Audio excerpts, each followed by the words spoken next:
Əla. Əla başlayaq. Oğuz dövlətidir, Qaraxanlı dövlətidir və Qəznəli dövlətləri haqqında danışırıq. İlk növbədə danışacağıq Oğuz Yaqublu dövlətindən. Deyirik ki, 950-ci ildə yarandı, 1000-ci ilə qədər də mövcud oldu Oğuz Yaqublu dövləti. Ümumiyyətcə Oğuz sözü nədir? Boy qəbilə sözlərindən. Yəni mənaları boy qəbilə deməkdir. Ox sözündən yaranıbdır. Məsələn, ərəb dilli mənbələrdə Oğuzları Quz adlandırırdılar. Slavyan mənbələrində Oğuzları Türk adlandırırdılar. İlk dəfə də adlarına Orxon Yenisey abidələrində rast gəlinmişdir. Ümumiyyətcə Oğuz tayfaları deyirik Bozox və Üçox olmaqla 2 qola bölünür və 24 boydan ibarət. Deməli 2 qoldur, 24 boydur. 2 qol və 24 boydan ibarətdir. Həmin bu Oğuz tayfaları. Deyirik əvvəllər bunlarda tenqriçilik dini geniş yayılmışdı. Göy tenqriyə sitayiş edirdilər. Sonradan da deyirik ki, 1-ci və 2-ci Göytürk dövlətlərinin tərkibində olur. Onlar da süqut edəndən sonra Uyğur dövlətinin tərkibində olurlar həmin bunlar. 950-ci ildə də öz dövlətlərini yaradılar və İslam dinini qəbul edirlər. Harda yarandı? Mərkəzi Asiyada yarandı. Paytaxtı hara olmuşdu? Yenikənd şəhər. Və bu şəhərdə oldu bunların paytaxtları. Ümumiyyətcə idarə etmə sistemi var. Əsas bizə bunu idarə etmə sistemi lazımdır ki, deyir ki, dövlətin başında duran birinci şəxs kim idi? Yaqubu. Aha, Yaqubu adı bizə tanışdı. Hardan tanışdı? Göytürk dövlətindən. Orada ikinci şəxs Yaqubu idi. Yəni yarı mənası verirdi. Amma Oğuz dövlətində birinci şəxs Yaqubudur. Bəs ikinci şəxs nədir? Subaşı. Məsələn, dedik Xəzərlərdə ikinci şəxs nə idi? Xaqan bəy. Oğuzlarda da ikinci şəxs Subaşı adlandırılır. Sonra Gülərgin var idi ki, Gülərgin də bir növ elə bir hökmdarın köməkçisi gedir. Bizdə var prezidentin köməkçisi. O da elə bir hökmdarın köməkçisi gedir. Bir də divan var idi ki, Oğuz dövlətində. Bu da əsasən bilsən nə idi divan? Yəni qanunverici orqan deyil də məşvərətçi səsə malik olan bir orqan idi divan. Bundan başqa dövlət niyə zəiflədi, niyə yad elli basqınlara səbəb oldu bu Oğuz dövləti? Deyirik ki, feodalara müharibə eyni zamanda hakimiyyət uğrunda çəkişmələr dövləti zəiflətdi. Qıpçaqlar da bura fasiləsiz hücumlar elədi deyə 1000-ci ildə Oğuz dövləti süquta uğradı. Yəni kiçik balaca bir mövzudur Oğuz dövləti. İndi danışacağıq nədən?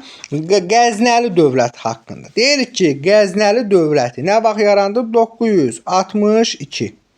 Nə vaxta qədər mövcud oldu? 1187-ci ilə qədər.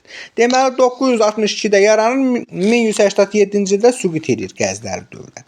Ümumiyyətcə gəl əvvəlcə tayfalardan danışaq. Deyirik ki, türk tayfaları nə idi? Mavərənnəhər vasitəsilə gətirilirdi. İslam dininin yayıldığı ərazilərdə qulam olurdular. Yəni qulama qəbul olunurdular da qulluğa. Bir növ əskər, hərbiçi kimi istifadə olunurdu bunlar. Əsasən də hardaydı? Samani dövlət var. İndi biz onun haqqında danışmırıq. Sadəcə olaraq adını eşidirik. Məsələn, biz Salarilər dövlətində eşitdik Samanilərin adını ki, Yusif ibn Əbusas Rey şəhərini onlardan almışdı. Amma dövlət olaraq onu keçmirik Samanilər. Deyirik ki, burada görürlər artıq Samanilərin daxilində müəyyən problemlər var, müəyyən zəifləmələr var. Ona görə orada hakimiyyəti əl almaq istəyirlər. Məsələn, kim var idi onlardan? Abtəkin adında bir türk hakimiyyəti əl almaq istəyir, lakin bacarmır. Ona görə Abtəkin hara gedir? Əfqanistanın cənubundakı Qəznə şəhərinə, öz ətrafındakiləri də yığır, gedir Qəznə şəhərinə və deyir ki, 962-ci ildə Qəznəlilər dövlətini yaratdılar Abtəkin tərəfindən. Yaxşı, bunların ən qüdrətli dövrü kimin dövrüdür? Bəli, deyirik, ən qüdrətli dövr olacaq Mahmud Qəznəlinin dövrü olacaq. Ən qüdrətli dövr. 998-1030-cu illərdə hakimiyyət olur. Qəznəli dövlətinin qüdrətinin zirvəsinə bunun dövründə çatdı. Neylədi? 999-cu ildə getdi birləşdi. Qaraxanlı dövləti ilə Qəznəli dövləti həmin o Samanilər dövlətini süquta uğradıb ərazisini böldü. Məsələn, Xorasandır, Xərazmdır, Sistandır, Əfqanistandır. Bu ərazilər keçdi kimin tərkibinə? Qəznəli dövlətinin tərkibinə. Ən çox da bizə Mahmud Qəznəlinin adı lazım olacaq Hindistanın işğalına. Çünki deyirik ki, Hindistanın şimal-qərb ərazilərini neynədi? Mahmud Qəznəli ora dəfələrlə yürüş elədi və həmin əraziləri ələ keçirdi. Artıq Hindistan kimi zəngin bir ərazinin ələ keçirilməsi, eyni zamanda İpək yolunun üzərində yerləşirdi. Qəznəlilər dövləti bax bu ərazidə İpək yolu gəlib buradan keçirdi belə. İpək yolunun üzərində yerləşdiyinə görə bunun iqtisadiyyatı da güclənirdi. Hətta nə idi? Deyir ki, bunun bu Hindistanı ələ keçirməsi İslam dünyasında yayılır ki, Mahmud adında bir müsəlman getdi neylədi? Hindistanın şimal-qərbini ələ keçirdi. Ona görə də ona xəlifə sultan titulu vermişdi. Buna görə də deyir ki, ilk türk hökmdarı idi ki, Mahmud Qəznəli sultan titulu, yəni Sultan Mahmud Qəznəli. Hətta deyir Hindistanı tutandan sonra öz hakimiyyətini Reyə, Həmədana, İsfahan şəhərlərinə də yaymışdı. Yəni bir növ Qərbi İrana yaymışdı öz hakimiyyətini. Hətta bu Sultan Mahmud Qəznəli deyir dövrün alimlərini də himayə eləmişdi. Məsələn İbn Sina var idi, Əl-Biruni var ki, onları sarayda necə deyirlər himayəsinə götürmüşdü. Amma Sultan Mahmud Qəznəli öləndən sonra artıq hakimiyyət uğrunda mübarizə başlayır. Məsələn, kim gəldi ondan sonra? Onun oğlu vardı, Sultan Məsud. Artıq deyirik Sultan Məsudun dövründə daxili ziddiyyətlər artır, dövlət zəifləməyə başlayır və məşhur döyüş var. Neçənci ildə olub o döyüş? 1040-cı ildə. Nə döyüşüdür? Dəndənəkan döyüşüdür. Həmin döyüşdə Sultan Məsudun ordusunun çox olmağına baxmayaraq deyirik ki, Səlcuqlara məğlub oldu. Aydın oldu. Yəni bir növ elə bir onların nüfuzuna zərbə dəyər. Bir balaca Səlcuqlar gəldi bu boyda dövləti, bu Mahmud Qəznəlinin oğlu məğlubiyyətə uğradı. Yəni Sultan Məsudu məğlubiyyətə uğratdı. Aydın oldu. Deyirik ki, artıq türk əsilli Qurlu tayfaları var. Gürlu da deyilir, Qurlu da deyilir. 12-ci əsrin ikinci yarısında artıq bura hücum eləməyə başlayırlar. Hətta gəlib Qəznə şəhərini tutub. Neyinirlər? Yandırırlar. Ondan sonra Qəznəlilər mərkəzlərini çevirir hara? Bu Hindistanın şimal-qərbində yerləşən Lahor şəhərini adladılar mərkəzlərini. Yəni bir növ artıq bunların hakimiyyəti şimal-qərbi Hindistanla, indiki Pakistan ərazisi ilə məhdudlaşırdı. Və nəhayətində 1187-ci ildə Qurlu tayfalarının hücumu nəticəsində Qəznəlilər dövləti tamamilə süquta uğradı. Aydın oldu mu? İndi danışacağıq Qaraxanlılar və yaxud da Əfrasiyab dövləti haqqında. Deyirik ki, 840-cı ildə yarandı. Nə vaxta kimi mövcud olacaq? 1212-ci ilə qədər mövcud olur. Bu da Mərkəzi Asiyada yaranmış Qaraxanlı dövləti türk dövləti. Əvvəlcə tayfadan danışaq. Deyir ki, bunlar da hansı tayfa yaratdı bunu? Qarluq tayfaları yaratdı Qaraxanlı dövlətini. Aşina nəslinə, necə ki deyirik, Göytürklər türklərin Aşina nəslinə mənsubdur. Onun kimi bax bu Qarluq tayfaları da Aşina nəslinə mənsub idi və özlərini nə deyirdilər? Deyirlər biz əfsanəvi Turan hökmdarı Əlpərtunqanın varisləri, yəni Əfrasiyabın varisləriyik. Və bunlar da məsəl üçün əvvəllər Göytürklərin tərkibində olurlar.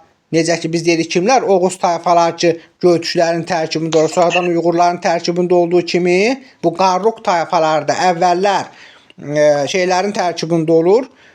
Nədir onun adı? Göytürklərin. Sonradan da Uyğurların tərkibində olurlar. Və nəhayətində 840-cı ildə Qutluq, Bilgə, Qədir. Bu Qutluq Bilgənin adını eşitmişik də. Qutluq da var, Bilgə də var, Qutluq Bilgə Kül də var. Bu da Qutluq Bilgə Qədir idi. Bunun başçılığı altında Qarluq tayfaları ətrafında digər türk tayfalarını yaratdı və nə yaratdı? Həmin Qarluq xaqanlığını yaratdı. Yəni bir növ də Qaraxanlı dövlətini yaratdı. Çünki bu Qutluq Bilgə Qədir xan Qaraxan da adlandırılırdı deyə onun adından Qaraxanlı dövlət deyilir. Amma İslam mənbələrində bu Qaraxanlı dövləti Əfrasiyab dövləti kimi tanınırdı. Əfrasiyab dövləti kimi. Aydın oldu mu? Mərkəzi Asiyada bəs yaxşı paytaxtları hara olmuşdu? Deyirik Qaşqar idi, Balasaqun idi, Uzgen idi. Aydın oldu. Qaşqar, Balasaqun, işarələyirəm, Uzgen. Bax bu şəhərlər olmuşdu bunun mərkəzi. Əsas bizə lazımdır ki, Satuq Buğranın hakimiyyəti. Deyirik ki, Satuq Buğra nədir?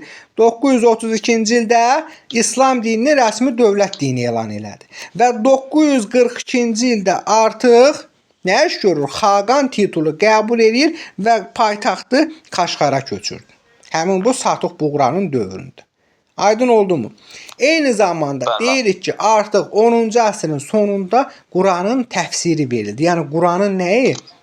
Bir növ mənası, tərcüməsi. Türk dilində Quranın təfsiri verildi 10-cu əsrin sonunda. Və hətta bayaq biz Qəznəli dövlətindən danışanda demişdik, neylədilər? 999-cu ildə Qəznəlilərlə Qaraxanlılar birləşib, həmin Samanilər dövlətini süquta uğradıb, öz aralarında bölüşdürdülər. Amma əvvəllər deyirik ki, bunların aldığı vergilər dövlət xəzinəsinə gedirdi. Bir müddətdən sonra vergilər dövlət xəzinəsinə getmədi. Kimə getdi?